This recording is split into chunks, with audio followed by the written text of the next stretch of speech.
Hello and welcome to Asia Now. In this video, I'll tell you about 6 foreigners running a hair transplant clinic in the Philippines have been arrested, a British man scammed by a Filipino wife, Canadian man loses his life in Thailand vacation, will there be a ban on social media for kids under 16 years old in the Philippines, Philippines peso hits another record low against the US dollar, and more, beginning with a quick look at our USD to peso exchange rate. The Philippines peso has dropped to a record low of 60.8 per US dollar as rising oil prices and global tensions continue to hit energy importing countries like the Philippines. Now here is our main story. 6 Turkish nationals have been arrested in the Philippines for illegal hair transplant clinic. Agents from the National Bureau of Investigation apprehended several individuals for allegedly conducting surgical hair procedures without the necessary licenses in Makati City, Philippines. The suspects were caught in the act of finishing a procedure on a patient when law enforcement entered the clinic to carry out the arrest. 6 Turkish nationals and 1 Filipina receptionist were taken into custody during the operation. Authorities revealed that the individuals were allegedly posing as licensed doctors while performing surgeries that could last for more than 5 hours. Investigators seized various medical and medicines and anesthesia from the clinic that were reportedly being used for these unauthorized medical treatments. Evidence suggests that patients were being charged as much as 220,000 pesos for a single hair transplant. That is over $4,000, right? At the facility, NBI director warned that such unlicensed operations pose significant safety risks and high chances of infection for the public. The foreign nationals involved have refused to provide an official statement regarding the allegations.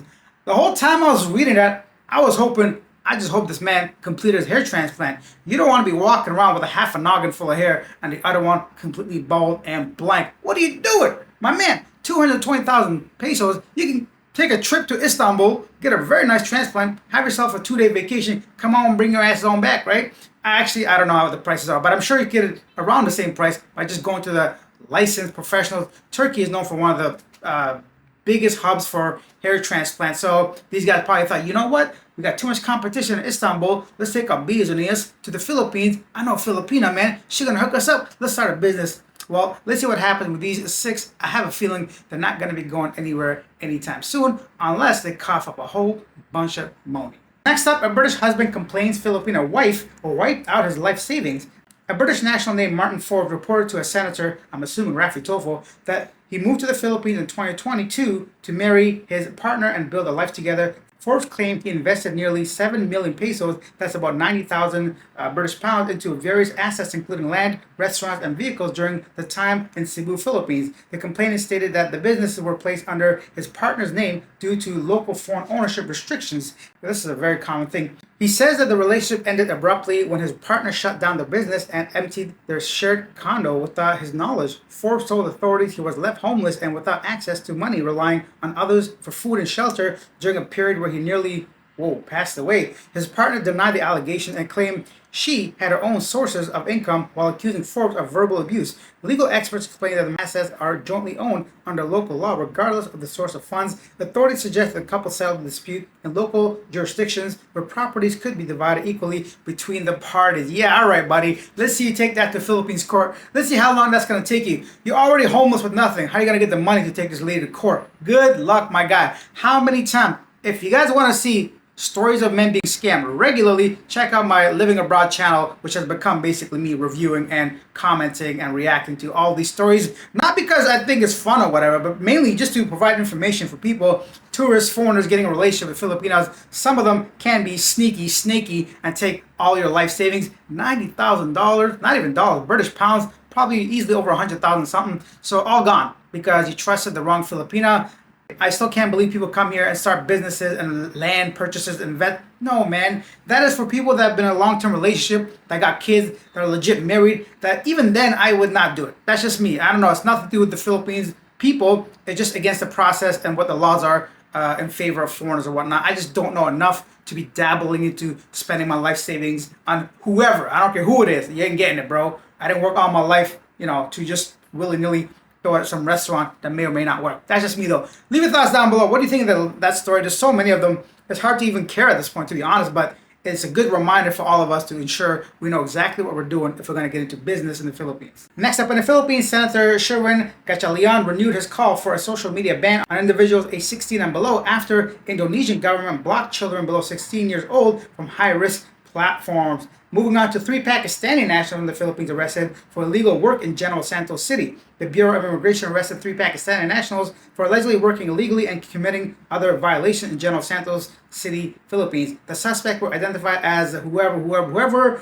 while operating a business without proper work visas, and Mudasar Miraj, what is that, who had an expired visa. Oh, that's the guy's name. So one guy had expired visa, 2 of them working illegally. Investigators revealed that Arslan Ali had been overstaying in this country for nearly 5 years and already faces pending deportation case. Suleiman Ali was found to be staying in the country under tourist visa while engaging in unauthorized employment. Basically, do not be working when you don't have a proper visa.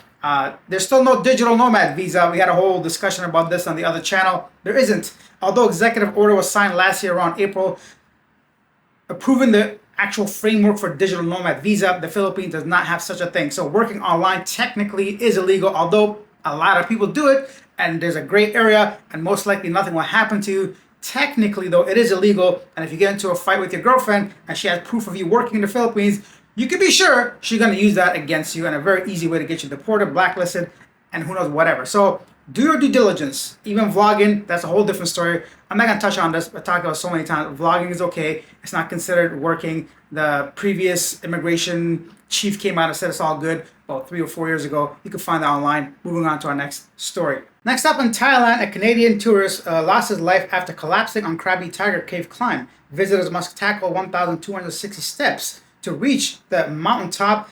Now that's 2 people who have passed away in the last 3 days, the other guy being a Thai person. I've been to that place. It's beautiful, very nice. It is lovely to see, but just like many other tourist attractions around the world, it's best to visit these places when you are healthy, perhaps a bit younger, or at least can acknowledge that you're no longer at your prime. Please take breaks, take water with you, wear proper shoes. These things can be dangerous. And of course, this story, may he rest in peace. And just a reminder to all of us to be aware of our physical limits. Now time for our feel-good moment of the day. This was actually sent to me by Richie Rich and Chang, who have their own YouTube channel, Richie Rich Adventures. So go ahead and check them out. A feel-good moment of them buying gas for about 12 tricycle drivers. Check this out. I'm Richie Rich. And this is Cheng. Ami, Binyasis. Joel Gonzalez po. Joel Gonzalez. Maraming salamat po. Thank you very much. Of You're course. My name is William Camby. 500. Kuya Roger. Kuya Roger. Give you 500 gas. Ay, no problem. Ay, thank you. Lolo. Yolo Marabut. This is Kuya Ramil. Ernesto. Nyo? Edmond po. Kuya Edmond. Thank you very much. you. Such acts of kindness. 12 people had their day made, and thank you for sharing that feel-good moment. If you guys want to go ahead and check out the channel that makes some very good quality, very good audio, positive energy videos, you can check out the channel Richie Rich Abroad. I'll leave the link to their channel in the description down below. Now time for our segment Yesterday Today, where I read some of the most popular comments. Deep Shot says, Finnish guy thought that he's playing Grand Theft Auto 6. Ha! Richie Rich Abroad, heyo, contributor of the Feel Good Moment, said, congrats on the 18K subs, Alex. We enjoy watching both channels. I wish there were less Raffy Tofo videos for us all to watch. Yeah, I do too. But there are just so many simps and suckers for the rest of us to watch and learn from. Keep doing what you do, Richie. Thanks, Richie. Appreciate that. Lesser Me says, Cambodian rental? Bruh, I've been there. Friend, are you here by yourself? Ah, memories of almost being kidnapped. Nah, that's 100% a man. I'm dying. She keeps money in a jar to prevent a scam. I don't want to get old. Yeah, that's pretty bad. I mean, I wouldn't know about a jar, but I do appreciate her trying to prevent being scammed. But there are better and easier ways probably of doing that. That's it for today. If you guys enjoyed that, help me reach 20,000 subscribers to solidify this channel. I'm just kidding. If you enjoyed it, hit that like button, hit that subscribe button, and I'll see you tomorrow with some more news from the Philippines, Thailand, and other parts of Asia.